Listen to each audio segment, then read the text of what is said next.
incrementality of an advertising channel, a tactic, a campaign. The goal is to represent the actual increase in incremental conversions that were driven by the media. So in the absence of the media, the conversion does not happen. Media is exposed. The conversion incrementally occurs. So our goal is to determine the causal influence of the media.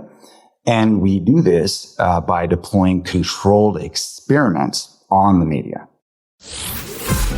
You're listening to E-commerce Fastlane, the podcast show to help you build, manage, grow, and scale a successful and thriving company, powered by Shopify. Listen to real conversations with partners and subject matter experts as they share proven practical strategies, platforms, and the best Shopify apps to help you accelerate your business. The time is now for you to improve efficiencies, grow revenue, profit, and lifetime customer loyalty. Please welcome your host, startup founder and strategic advisor, Steve Hutt. This episode is brought to you by Tapcart, the #1 mobile app builder for D2C e-commerce brands on Shopify. If you haven't heard of Tapcart, they're a no-code platform that makes it crazy easy for you to turn your Shopify store into a mobile app that your consumers will absolutely love. The integration with your store is seamless and can be used directly in the Shopify admin, and everything is real-time synced, so all your products and collections get pulled directly into the app without any extra effort on your part. Now, intelligent brands are winning today, knowing that push notifications are the key to reaching your top segment of customers in the age of saturated email and text marketing. Marketing truly is an attention game, and push notifications are the key to building your community and your lifetime customer value. Now, with BFCM around the corner, now is the perfect time to launch a mobile app for your store. The Tapcart team makes it super easy for you to get your app live in the App Store in just 2 weeks or less. You'll be surprised how light the lift is to get started, so I highly recommend you check out Tapcart. Even if you're not sure if a mobile app is suitable for your store, it's worth a 30-minute demo to learn about this incredible conversion tool. Now, Tapcart is offering up to 3 months for a limited time leading up to this peak season.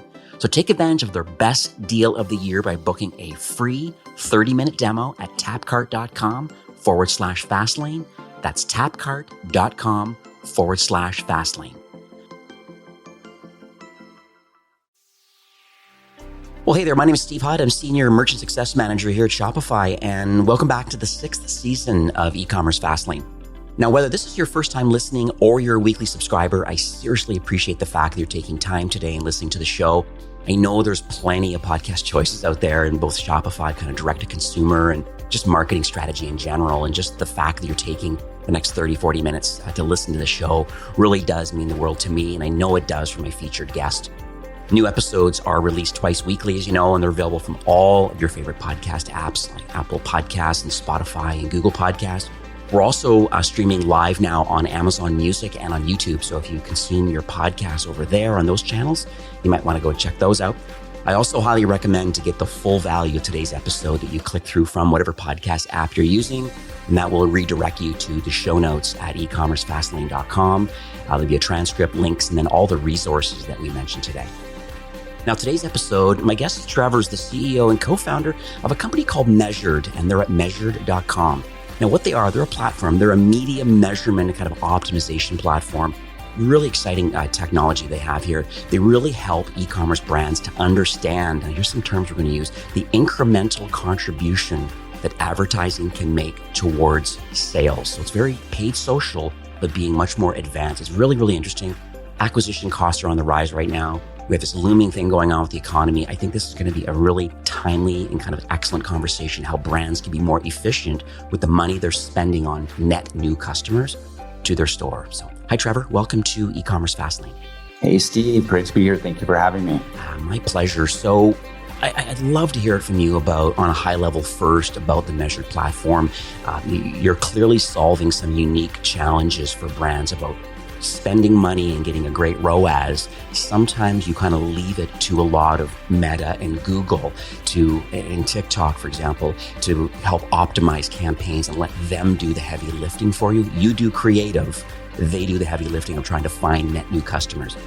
I think there's a challenge in that because where the customer journey is all over the map and different devices and different channels. So I'd love to understand a little bit about Measured and why and the problem that you're solving specifically for e-commerce brands.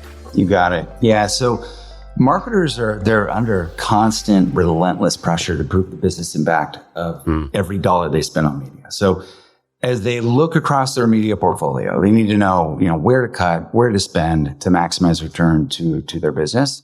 One of the pain points, and there's a few of them, but one of the primary pain points they come to us with is the media platform reported metrics are broken and confusing. The industry has been frustrated with the platform reported metrics for many years. Most brands today feel they're flying blind. They do not have reliable media reporting to inform what are very high stakes media investment decisions. This is one of the biggest variable expenses that they have in the business. Our mission here at Measured is to help marketers understand the true contribution of paid media to their business. We provide brands access to media incrementality, which is used to inform just smarter media investment decisions.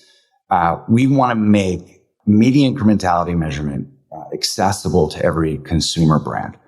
And where we live, there's a kind of a natural strain in between finance and marketing. You have finance C-suites often do not trust marketing reporting. It's pulled from media platforms, pulled from GA, and for good reason. They shouldn't. We sit in between finance and marketing. We really speak the language of finance. Incrementality equals contribution, right? And then we apply it. We apply the contribution to marketing, and on a day-to-day basis, our platform lives with marketing. Marketing is our power user, but we are the platform that marketing uses to drive cross-channel media investment decisions. Now with incremental or contribution metrics, ideally they are then reporting performance back to finance, the C-suite, the board, and using Measured as a single source of truth for their marketing performance that all of these key stakeholders can all look at and trust. This is lovely. What's interesting I find is that, and it's kind of ironic that most of these paid social channels, think Meta and Google as the 800-pound gorilla, but they tend to give themselves attribution, especially the last touch attribution. And it's interesting in reporting about what they believe the ROAS actually is. And the reality is it's not really the true ROAS. You're not really taking into account the full customer journey and all the touch points that led up to it. And it's so interesting how incrementality testing and kind of how you guys do it is uniquely different than just trusting the metrics that come kind of baked into each platform or even worse, doing a blended ROAS, which is really unfortunate. Money in, money out, and then not really being granular. So I'm going to a few questions around that in a few minutes, but let's chat a little bit about the origin story, because I'm always fascinated, like why people, in this case, like build a SaaS product in marketing. As you said, it kind of sits between marketing and finance. It's so interesting. So able to talk a little bit about the founding team, since you are a co-founder and the CEO, like where did the desire and the expertise come from to even want to create this platform? Sure. Yeah, we are a veteran team from the cross-channel marketing analytics category. Many of us have been wrestling with this attribution problem statement for the last 10, 15 years. We as a team have been pretty obsessed with this problem, deploying all methodologies available in the market over the last 15 years. My co-founder was working on multi-touch attribution back in 2007. We met in 2011. At a company called Visual IQ. We were pioneering user-level multi-touch attribution 10 plus years ago. And at that time, we brought on kind of a first wave of MTA adopters, largely focused on Fortune 100, 500 brands. Multi-touch attribution, or MTA, it held a lot of promise. I mean, this was the dream to connect all user-level events to an ID, map that ID across platforms, apply machine learning algorithms, and inform fractional credit or fractional attribution to each of those touch points. And we as a collective team, we chased down that dream for a long time. And it pitches gloriously, right? It looks great on a whiteboard. And on the field, in practice with an ad ops team, it was a very different story. So we could kind of sort of land it back in 2011, 12, 13, 14, 15, and until really the challenges became insurmountable. It was really 2016-ish where walled gardens started showing up and in a really meaningful way in the media mix. And Google announced they were deprecating the idea of the ad server. Cookie tracking was being threatened. The industry was kind of moving down a path respecting consumer privacy. GDPR was coming into play. There was a lot of things that were happening back in 2016, moving into 2017, that were threatening our ability to map user level events to an ID across platforms to a conversion event. So in 2016, we saw the writing was on the wall, right? Data privacy concerns would eventually prevail and user level tracking was going to go away. And our thesis was incrementality measurement, which is informed through cohort-based experimentation, was going to be a must-have requirement for brands looking forward. So Madan and I, we teamed up to start Measured. It was February 2017, exactly now 6 years ago.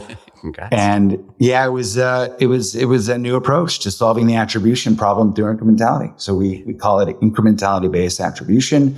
Incrementality measurement is at the core of our attribution reporting and media plan optimization platform. And we've been, it takes a lot of luck in these startups. There's many elements that you can control for. There's many you can't. The things that you can, obviously, we've got this incredibly talented team. We're insanely passionate about this topic and problem statement. And we worked very, very hard over the last 6 years. We've got all this experience, but the industry is now very much moved in our direction. We have been built from the ground up, exactly 6 years ago in anticipation that the industry would move towards incrementality measurement. That is happening right now. Yeah, thanks so much for sharing that. What's interesting though is that at the end of the day, I know you've put a lot of work into this and you're solving some really complex problems, but I look at it from this angle too. When I see the biggest, baddest Shopify Plus brands have made the decision to be with Measured, I think you're kind of like, I'd almost say like you're silently working on this dream. You're starting to get almost too big to ignore, so to speak. Because I'm looking at Rothy's, I'm looking at Parachute Home, Viore. Viore is massive. Didn't it get like a $400 million investment recently? Like Birdies and Ruggable is massive. You got Unilever. I'm looking at all these different brands that you have. Chubby Shorts is on our network. Caraway, Dermalogica. I could rattle them all off. It's interesting to me that these big bad brands, some are in the $1 billion range, have made decisions to use your platform. So do you have any comments on that? And why is that happening? So interesting to me. I think very fortunate to work with a portfolio of terrific brands. I think brands are waking up to the reality that incrementality measurement is a must-have in their measurement stack. I think the industry has finally come around to clearly seeing that multi-touch attribution is no longer viable. Mm-hmm. It was a methodology, like I said, we chased down for a long time. And, we came out, put some PR out in 2017 that multi-touch attribution was dead. There's a lot of inertia that we built around it and has continued to carry forward. Incrementality for us, I think it's been the solution over the last 6 years, but over the last probably 12, 18 months, the industry's finally really come around to it. The more sophisticated, larger brands have recognized this for a while. So a lot of the brands that you mentioned and others have appreciated the innovation here that we built over the last 6 years. Yeah, congrats on that. And that's the reason why I'm having you on the show today, because I think if people have vetted a lot of the kind of competing solutions, which we'll chat about in a few minutes, and they've made the choice to be with Measured, that means a lot. There's a lot of social proof kind of baked into that. And so hopefully the flywheel continues for you into the future. Thank you. One question I want to talk about now is, it's a hot topic right now. I'd argue a little bit of almost an incredible innovation right now. This OpenAI's kind of chat GTP has been everybody's talking about it now. I think there was, from my last research, 1 million people signed up the first 5 days for chat GTP. And I knew you were coming on the show today. So I decided in my learnings around what you do in incrementality versus, just this, it's just such an interesting topic to me. So I asked this question about multi-touch attribution. And this is exactly what I typed into the bot. I said, What is multi-touch attribution and what are the benefits and drawbacks of using it for marketing purposes? And here's the answer that I got back. And then I'd love to have your insights on it. The answer was multi-touch attribution is an advanced marketing analytics technique that aims to identify the most effective marketing channels and tactics for an organization by analyzing how each touch point contributes to a customer's purchase decision. Marketers can then better understand and optimize their strategy. The main benefit of using multi-touch attribution is that it allows marketers to better allocate marketing resources as well as to create more effective marketing campaigns. But it also continues, says, on the flip side, it can be difficult to use and interpret, and it can also be expensive to implement. Additionally, some marketers argue that it doesn't take into account the complex customer journey across multiple channels. So I'm going to pass it to you. So what are your insights about multi-touch attribution, and why do you believe that incrementality experiments, as you talked about, for every marketing channel, why is it a more scalable way for a brand to be profitable? Yeah, not bad by ChatGPT, by the way.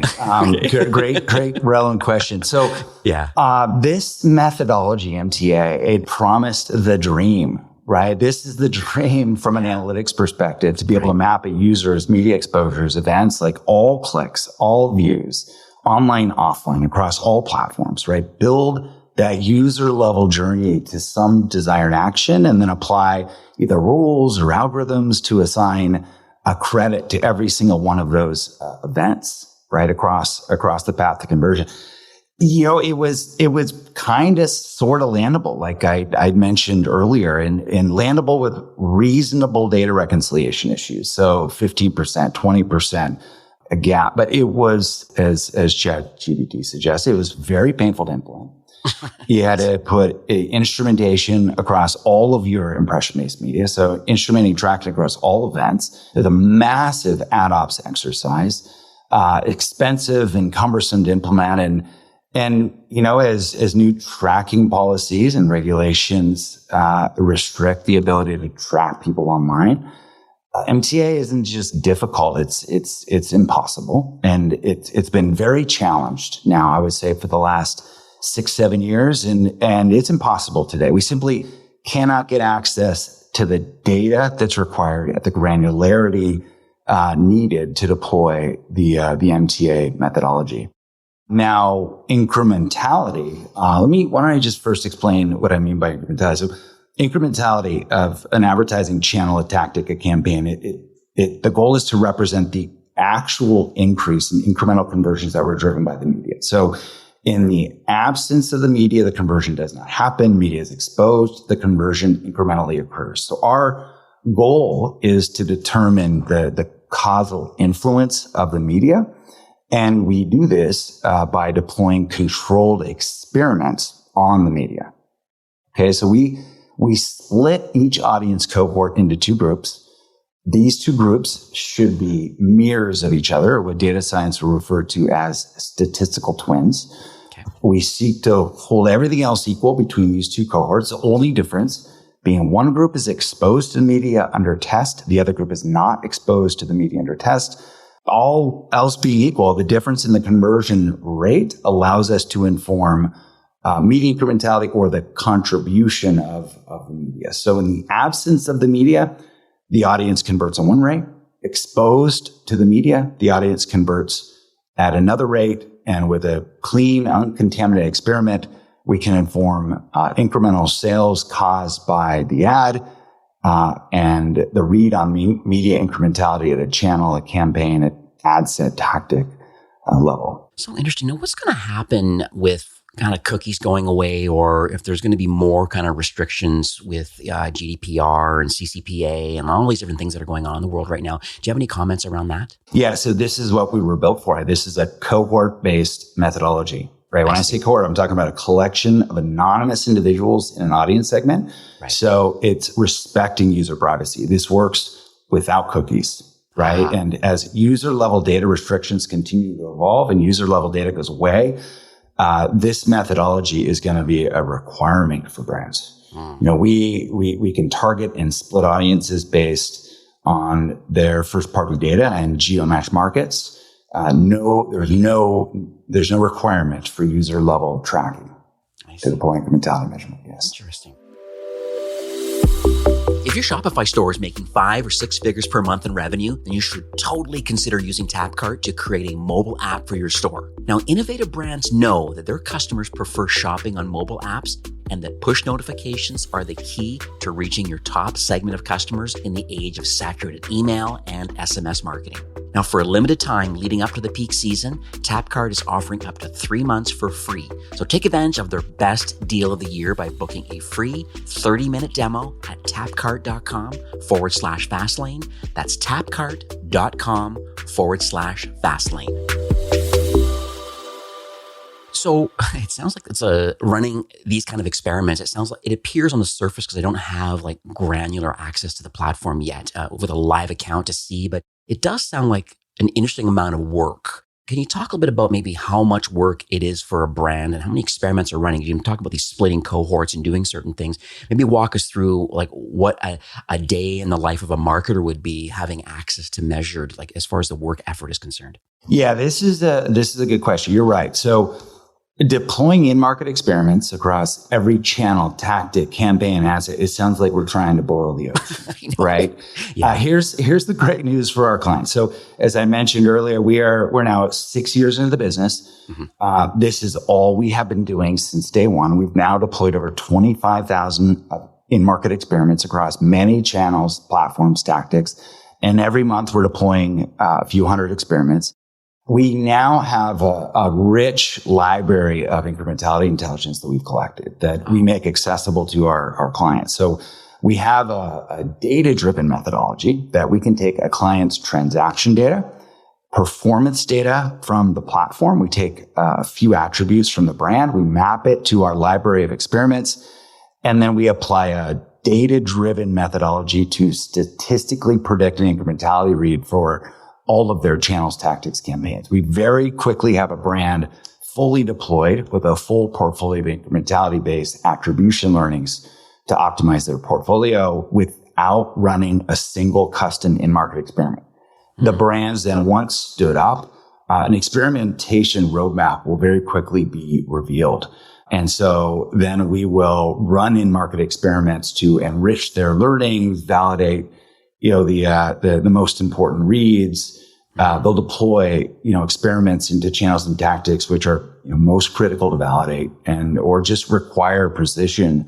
There's 2 parts to the experiment. There's actually 3 components. So you have your business as usual cohort. You have your holdout cohort. The relationship between those 2 informs incrementality. You'll have a third often, which is a scale up cohort. So then the second reason we test, or the second question statement that we test into, is we scale test for depth and diminishing returns. So the question being, does TikTok work for me? And if the answer is yes, TikTok works for me at $100K per month. Right. We then want to scale test into how far can I make TikTok work for me? Will it work for me at $200K, $500K, $1 million against my guided metric? Wow. This is music to my ears because once again, I said at the top of the show, it's like brands are concerned about the unfortunate blended ROAS, or they're unhappy about just acquisition costs in general. They're also really concerned about just trying to understand about allocations of budget and trying to find the best media mix that actually working for them. Sometimes it's creative, can pop, and that's cool.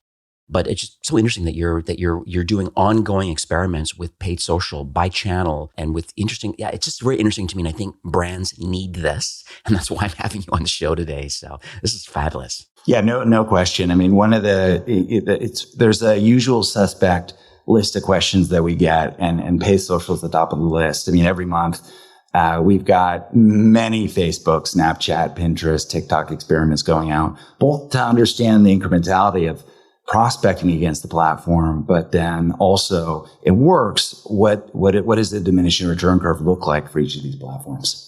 What I found interesting too is your integrations with the platform, because like I said, one of the big challenges that some brands push back on when they hear one of these shows, are like, hey, I have existing tech stack, or other than paid social, which I can see your benefit. You have a lot of other data sources that you can attack and help with. And I'm seeing things about, other third parties like the Outbrains and Tabulas, if they're doing some advertising kind of externally as another sales channel. I see you're even involved in streaming television, like Tatari is one of my big partners that I've interviewed who, is getting on set-top boxes and stuff. Can you talk a little bit about your the reasons why you're very outside of paid social, but why are you tight with other different pieces of technology, and why do you all play nicely together with these pieces? Sure. So we are a comprehensive solution. We want to look holistically across their entire paid media mix, online, offline.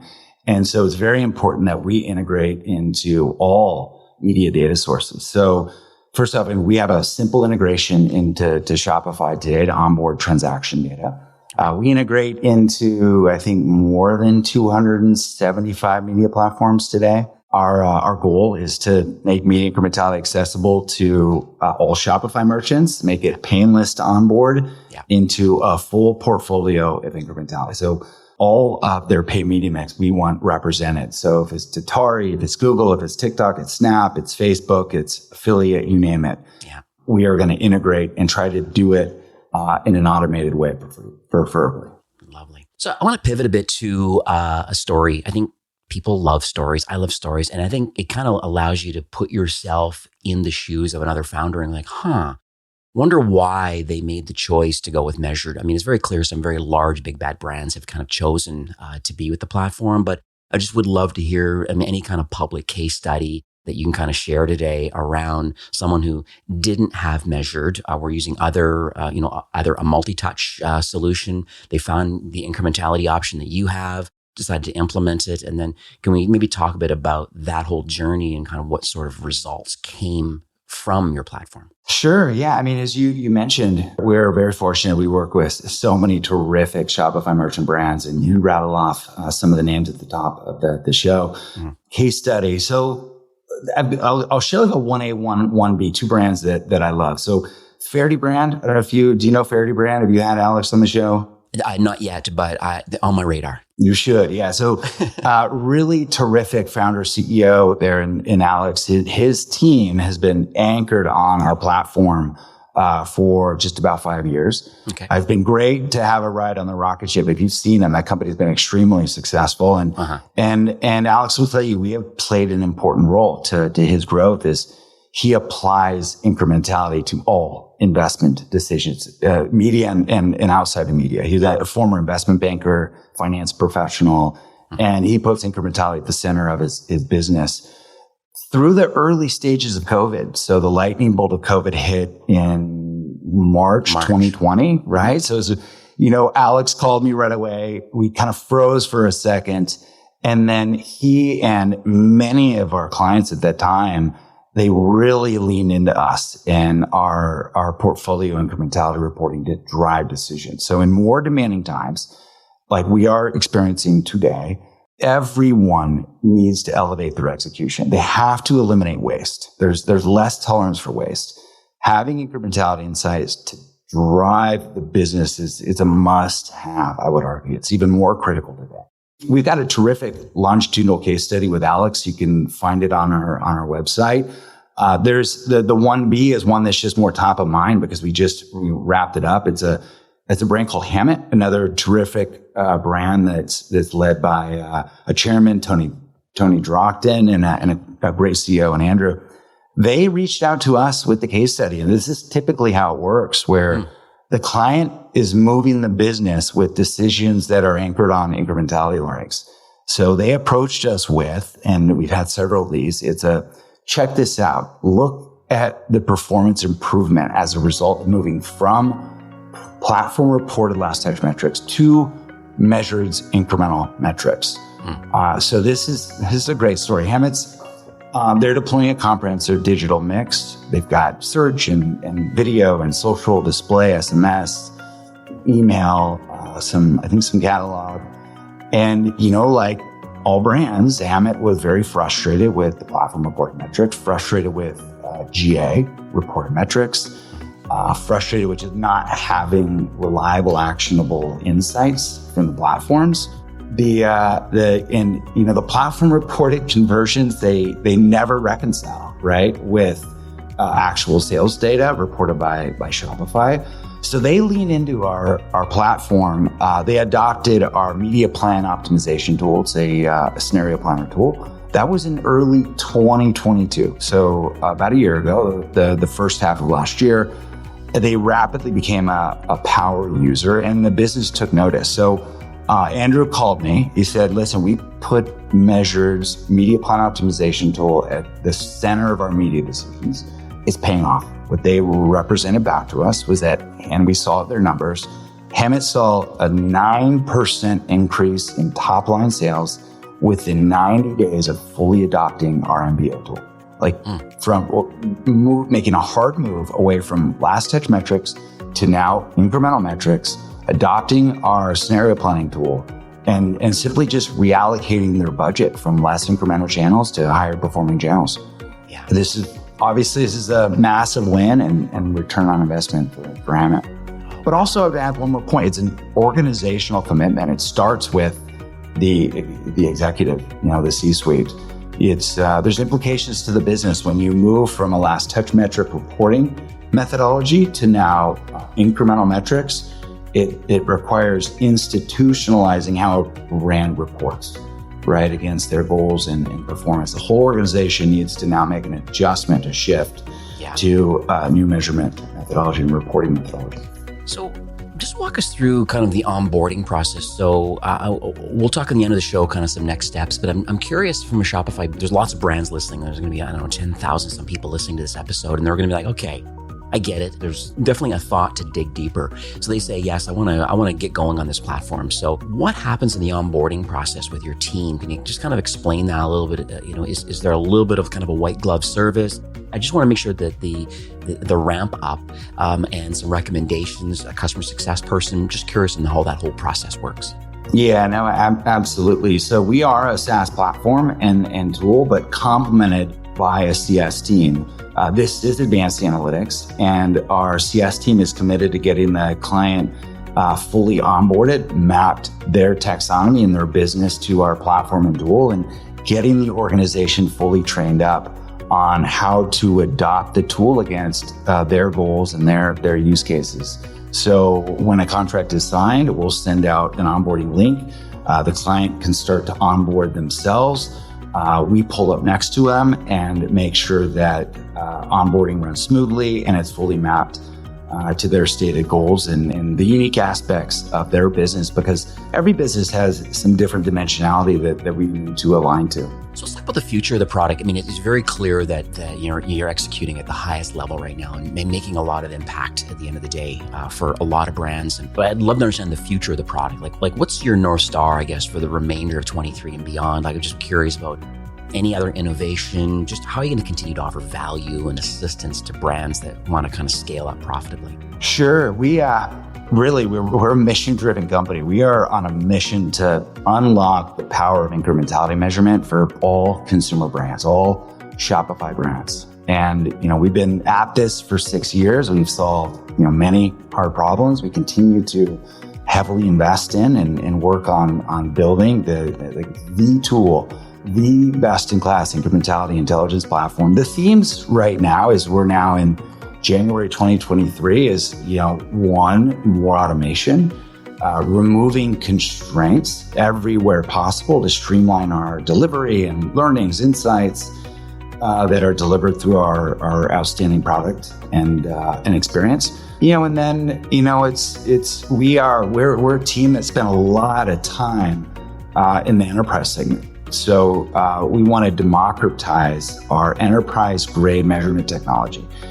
Reality is, we've lived for many years up market, and we have built this product with many enterprise-level brands. So we're working hard to make this more accessible to younger, faster-growing brands. So are you suggesting maybe more of a self-serve model, like with a dedicated app or something, maybe in the Shopify App Store? Yeah, a lot of self-serve complemented by training and training tools, and Measured still being accessible to the client, but very quickly easy to onboard, adopt, and quickly get fluent in the tool. Sounds a little bit like what Impact is doing at impact.com, where they're definitely up market, but they've decided that they really also want to help SMBs and mid-market companies still get involved with influencers and kind of affiliate relationships and the tracking and the payment side of it. So it sounds like you're on the same kind of path of like playing in the enterprise space, proof of concept with large data sets. But then no, wait a second, there is a $5 million brand that can still see value in your tool. And that's how you kind of fit into the mix. So that's exciting.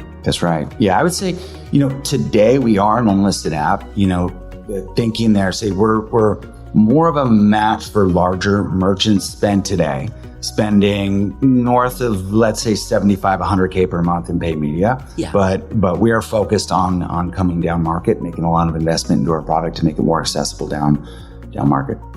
So we are nearing the end of the show for today. You've talked a lot of great concepts, and I think the topics are very, very, very relevant, and I'm excited for kind of your journey. What sort of insights or any takeaways would you like to leave with our listeners? They've listened to this episode, like what are a couple, 2 or 3 points, or like, hey, if you got anything out of today's episode, it's this. Sure. Correlation does not equal causation, right? And only incrementality measurement can connect dollars to sales in a causal way. Really important to understand that. I would encourage brands to find a neutral way to measure media performance.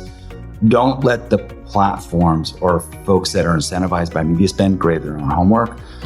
One final point I would leave is click-based or, last touch or multi-touch attribution. It is no longer viable, guys. I'm sorry. It's broken. Yeah. It's not possible. Don't buy into the multi-touch attribution dream.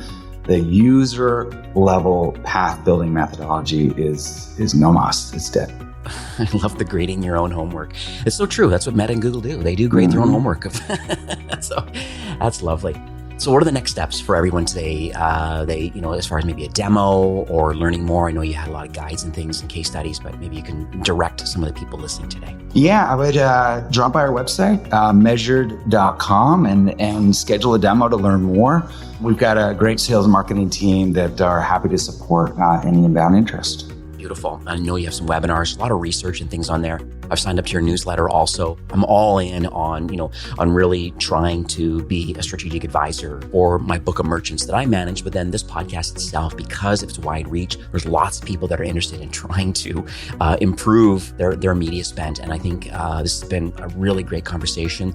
I will have a link in the show notes, ecommercefastlane.com/measured. And that's going to redirect to a landing page for this episode. And then maybe a link to a few guides and also a few things that we talked about today. And then maybe a lead capture. If those that want to get a demo and want to kind of just see if it fits, at least get on a call with someone on your sales team and just saying, hey, are we a good fit? Where are you today? And how can we help? I think those conversations, a quick 15-minute phone call is probably going to be pretty powerful.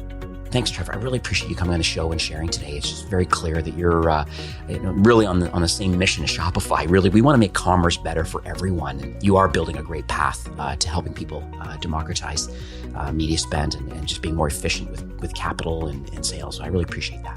Great to be here. Thank you so much for having me, Steve. I appreciate it. All right, take care. Well, that's it for today's episode. I'd like to thank you personally for being a loyal listener of E-commerce Fastlane. It's my hope that this podcast is offering you a ton of value through growth strategies, tactics, and exclusive insider tips on the best Shopify apps and marketing platforms, all with my personal goal to help you build, manage, grow, and scale a successful and thriving company powered by Shopify. Thanks for investing some time today and listening to the show. I'm so proud and excited that you have a growth mindset and are a constant learner. I truly appreciate you and your entrepreneurial journey. Enjoy the rest of the week and keep thriving with Shopify.